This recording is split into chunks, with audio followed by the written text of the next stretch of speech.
কোনো একটি দেশ চেয়েছে হাসিনাকে টিকিয়ে রেখে আজীবন তারা বাংলাদেশকে তাদের নিয়ন্ত্রণে রাখবে। সেখানে হঠাৎ করে অশান্তি তৈরি করা হলো কেন এই উৎসবের মুহূর্তে? এটা পরিকল্পিত। এই কথাই বলি, দেখুন ৭১ সালে যে যুদ্ধ হয়েছে হানাদার বাহিনীর বিরুদ্ধে, এই যুদ্ধ তো হিন্দু মুসলমান একসাথে লড়াই করছে। এখানে তো কোনো সাম্প্রদায়িক বিভাজন হয়। আমরা স্বৈরাচারের বিরুদ্ধে লড়াই আমরা একসাথে করেছি।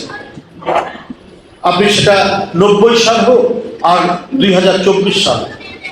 আমার সাথে গ্রেপ্তার হয়নি জয়দেব, আমার সাথে গ্রেপ্তার হয়নি অমলেন্দু দাস অপু, আমার সাথে গ্রেপ্তার হয়নি নিপুণ রায় চৌধুরী। গ্রেপ্তার হয়েছে, মেয়েদের মারাও গেছে।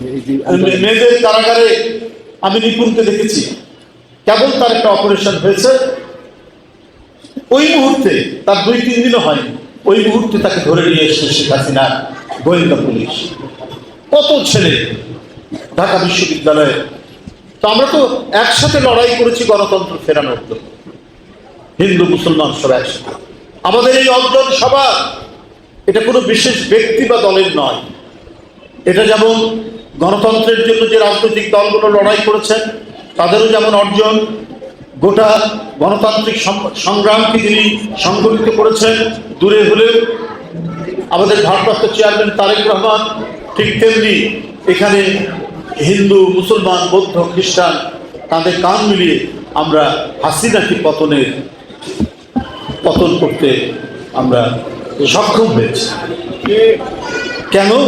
যে এই দেশটা যদি স্বাধীনতার জন্য সবাই একসাথে লড়াই করতে পারে, আবার নয়া উপনিবেশ তৈরির জন্য যদি কেউ চেষ্টা চালায়, সেটাও তো রুখবে একসাথে হিন্দু মুসলমান সবাই মিলে। এই অঙ্গীকার এবং এই আকাঙ্ক্ষা, এই সাহস সবাই একসাথে আমরা পোষণ করি। হাসিনা ক্ষমতায় থাকতে চেয়েছেন তিনি তার রাজত্ব কায়েম করার জন্য। তার ছেলে মেয়ে ভাগনা ভাগ্নি এদেরকে তিনি সম্পদ দেবেন, এদেরকে টাকা করার ব্যবস্থা করে দেবেন, এদেরকে ধনী করবেন। ওটা ছিল শেখ হাসিনার একটা পারিবারিক শাসন, পারিবারিক রাজত্ব তৈরি করতে চেয়েছেন। কারণ তিনি মনে করতেন যে এই দেশটা তার বাপের এবং এটা তাদের ব্যক্তিগত মালিকানা এবং এটা তাদের ব্যক্তিগত জমিদারি। এইটা দেশের জনগণ কখনোই সহ্য করতে পারেনি। এবং কোনো একটি দেশ চেয়েছে হাসিনাকে টিকিয়ে রেখে আজীবন তারা বাংলাদেশকে তাদের নিয়ন্ত্রণে রাখবে। যে দেশের হিন্দু মুসলমান একসাথে স্বাধীনতা আনতে পারে ৭১-এ, তারা আবার নতুন করে কারো উপনিবেশে পরিণত হবে, এটা কি কেউ বিশ্বাস করতে পারে দেশের জনগণ? যে ধর্মেরই হোক। আর যারা মনে করছেন অন্য দেশে, তারা আমি মনে করি যে বোকার স্বর্গে বাস করছে। এটা সম্ভব নয়। কিন্তু আপনাদের সবাইকে বলে রাখি, এই প্রচেষ্টা তারা এখনো করার চেষ্টা করছে। আজকে সীমান্তে, আজকে পাহাড়ে অশান্তি কেন? কি এমন ঘটনা হয়েছে এই পূজার সময়? সেখানেও তো অনেক হিন্দু সম্প্রদায়ের মানুষ আছে। সেখানে হঠাৎ করে অশান্তি তৈরি করা হলো কেন? সারা দেশকে ওই দিকে দৃষ্টি নিবদ্ধ করা হলো কেন এই উৎসবের মুহূর্তে? এটা পরিকল্পিত। বাংলাদেশকে অস্থিতিশীল করার একটা জাতীয় আন্তর্জাতিক চক্রান্ত।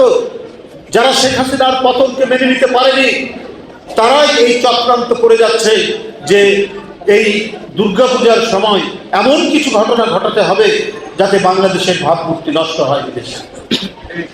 এই কারণেই এই প্রচেষ্টা তারা চালাচ্ছে।